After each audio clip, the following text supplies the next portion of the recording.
தவநாள் 9. மனம் மற்றும் மான மாற்றம். இந்த நாளில் ஆண்டவர் எசேக்கியேல் இறைவாக்கினர் வழியாக ஒரு அழகான செய்தியை சொல்கின்றார்.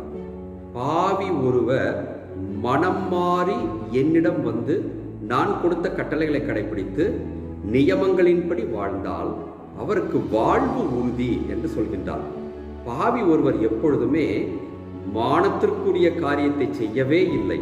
ஆனால் மானத்திற்குரிய காரியத்தை நான் இவ்வளவு நாள் செய்யாமல் விட்டுவிட்டேன், மானம் கெட்டு வாழ்ந்து விட்டேன். ஆகவே மனம் மாறி மானத்தோடு வாழப்போகிறேன் என்று சொல்லிக் கொண்டு வந்தால் நிச்சயமாக கடவுள் அவருக்கு மனம் மாற்றத்தின் காரணமாக மானத்தை தருவார். அதுவே நல்லவர் ஒருவர் மானத்தோடு வாழ்ந்து கொண்டிருக்கின்றார். அந்த மானத்தை எல்லாம் விட்டுவிட்டு மானம் கெட்டு போய் இழிச்செயலை செய்து பாவ காரியத்தில் விழுந்து பாவியாக மாறிப்போகிறார் என்று வைத்துக் கொள்வோமே. அவர் மானம் கெட்டவராக மாறிப்போனதால் கடவுளது தண்டனை உறுதி என்பதை எசேக்கியேல் இறைவாக்கினர் சொல்கின்றார். நாம் எப்படி என்று யோசித்து பார்க்க வேண்டிய நாள் இந்த நாள்.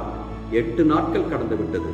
இந்த நாளில் மானம் இழந்து கிடந்த நான் மனம் மாறி மானத்தோடு வாழப்போகிறேனா, அல்லது மானத்தோடு வாழ்ந்து கொண்டிருக்கின்ற நான் மானம் இழந்து மானம் கெட்டு போய் வாழப்போகின்றேனா என்பதை நாம் தான் முடிவு செய்ய வேண்டும்.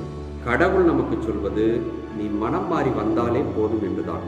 ஊதாரி மைந்தன் ஓமையில் இயேசு கிறிஸ்து சொல்வது என்ன? இளைய மைந்தன் மானம் கெட்டு போயிருந்தான், மனம் மாறி அவன் நல்ல வாழ்க்கைக்கு வந்து சேர்ந்தான். அதைத்தான் நானும் உன்னிடம் எதிர்பார்க்கிறேன் என்று சொல்கின்றார். இந்த தவநாளில் நாம் மானத்தோடு வாழ வேண்டும் என்று கேட்டால் மனம் மாறி கடவுளிடம் வந்து சேர்வோம், மானத்தோடு வாழ்வதற்கு கற்றுக்கொள்வோம்.